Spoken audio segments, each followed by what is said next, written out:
1960 से पहले गुजरात और महाराष्ट्र एक ही राज्य हुआ करते थे, लेकिन कल्चरल डिफरेंसेस के कारण फर्स्ट में 1960 को गुजरात को महाराष्ट्र से अलग करके एक अलग राज्य बना दिया था। यह है 2001 का गुजरात और यह है आज का गुजरात। घातक भूकंप के बाद भी जिस तरह से गुजरात खड़ा हुआ और भारत का विकास इंजन बना, उसी कारण आज गुजरात को the model state of India के नाम से भी जाना जाता है। वही वेस्ट बंगाल एक समय पर भारत का सबसे अमीर राज्य हुआ करता था। टेक्सटाइल से लेकर एग्रीकल्चर तक और इंडस्ट्रीज में भी वेस्ट बंगाल का ना सिर्फ पूरे भारत में बल्कि पूरे एशिया में डंका बजता था। 1960 तक वेस्ट बंगाल भारत की टोटल इंडस्ट्रियल प्रोडक्शन में 24% का कंट्रीब्यूशन करता था। आज वही वेस्ट बंगाल का इंडस्ट्रियल आउटपुट लगभग 3% ही रह चुका है। 1960 से पहले वेस्ट बंगाल की पर कैपिटा इनकम पूरे इंडिया में सबसे ज्यादा थी। आज वही वेस्ट बंगाल भारत के गरीब और पिछड़े राज्यों में गिना जाता है। भारत में सबसे ज्यादा भिखारी वेस्ट बंगाल में है और वहाँ की average per capita income India की एवरेज पर कैपिटा इनकम से भी कम है और उसका रीजन है वहाँ की पॉलिटिक्स और इमिग्रेंट्स। तो आज इन्हीं दोनों राज्यों का कंपैरिजन करेंगे और देखेंगे कि इन दोनों राज्यों में से सबसे अधिक विकसित और प्रगतिशील राज्य कौन सा है। एरिया। वेस्ट बंगाल का टोटल एरिया 88,752 किलोमीटर स्क्वायर है, जो कि एरिया के हिसाब से भारत का 13वां सबसे बड़ा राज्य है, जो कि भारत के ईस्ट भाग में स्थित है, जो बांग्लादेश, नेपाल, भूटान इन 3 देशों के साथ अपनी बॉर्डर शेयर करता है।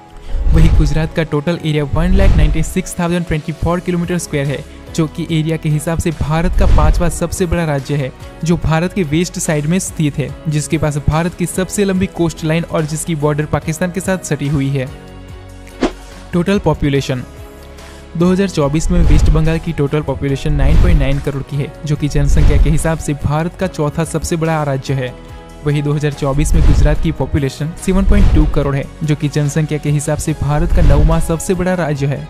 अब बात करते हैं दोनों ही राज्यों की आर्थिक हालत की। चाहे वो कोई देश हो या कोई सिटी, जिस रीजन की इकोनॉमी जितनी ज़्यादा होती है उस रीजन को उतना ही विकसित और अमीर माना जाता है। यूएसए की जीडीपी विश्व में सबसे अधिक है। दैट्स वाई यूएसए को the richest country in the world का टाइटल मिला हुआ है।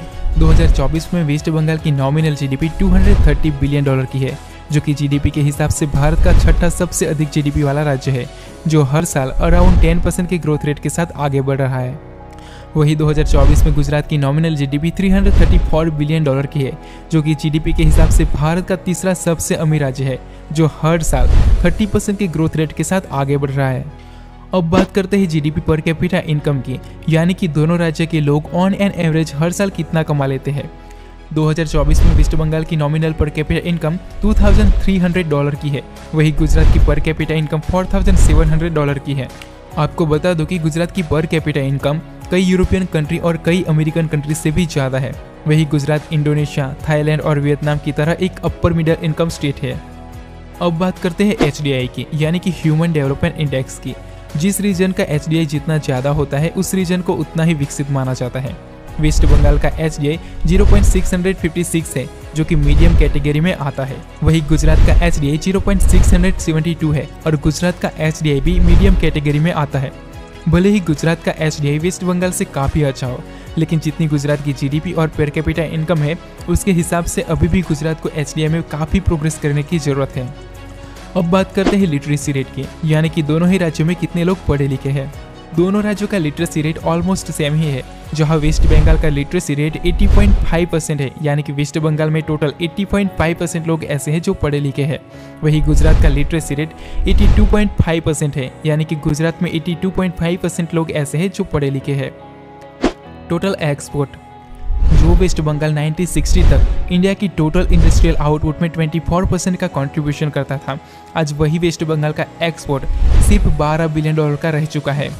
वही 2001 में घातक भूकंप का शिकार होने वाला गुजरात आज इंडस्ट्रीज में भारत का सबसे बड़ा ग्रोथ इंजन बना हुआ है। गुजरात का टोटल एक्सपोर्ट $150 बिलियन से भी ज़्यादा है, जो भारत का सबसे ज़्यादा एक्सपोर्ट करने वाला राज्य है। मेजर सिटीज़, इन दोनों ही राज्यों के पास भारत की कुछ ग्रोथ इंजन सिटीज़ हैं। वेस्ट बंगाल की मेजर सिटीज़ की बात करें तो कोलकाता, आसनसोल, सिलीगुड़ी, दुर्गापुर और बारधमन जैसे सिटीज़ शामिल हैं। वही गुजरात की मेजर सिटीज़ में अहमदाबाद, सूरत, वडोदरा, राजकोट और गांधीनगर जैसी सिटीज़ शामिल है। आइए अब बात करते हैं दोनों राज्य की फेमस प्लेसेस की, दोनों ही राज्य अपने वाइब्रेंट कल्चर और फेस्टिवल्स की वजह से पूरे भारत में काफी फेमस है। जहां वेस्ट बंगाल में दुर्गा पूजा जैसा त्योहार बड़े ही उत्साह के साथ मनाया जाता है, वहीं नवरात्रि में पूरा गुजरात झूम उठता है। वेस्ट बंगाल अपने खूबसूरत हिल स्टेशन की वजह से पूरे भारत में काफ़ी फेमस है। यहाँ के कुछ फेमस प्लेसेस की बात करें तो दार्जिलिंग, सिलीगुड़ी, विक्टोरिया मेमोरियल कोलकाता, हावड़ा बीच, कालीपोंग, बेलूर मठ, मेरिक टाउन, कुरसेंग टाउन और दक्षिणेश्वरी काली टेम्पल कोलकाता, ये यहाँ के कुछ फेमस प्लेसेस हैं। वही गुजरात अपने तीर्थस्थल और हिस्टोरिकल अजूबों की वजह से पूरे वर्ल्ड में काफ़ी फेमस है।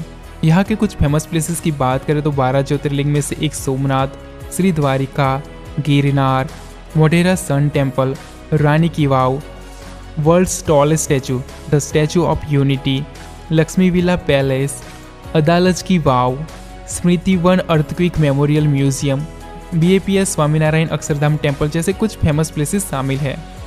तो ये था आज का वेस्ट बंगाल वर्सेस गुजरात का कंपैरिजन। अब आप कमेंट करके बताओ कि आपको कौन सा राज्य अच्छा लगा है। अगर वीडियो पसंद आए तो चैनल को सब्सक्राइब करो, लाइक करो, कमेंट करो। Thank you for watching. तो मिलते हैं नेक्स्ट वीडियो में। God bless you.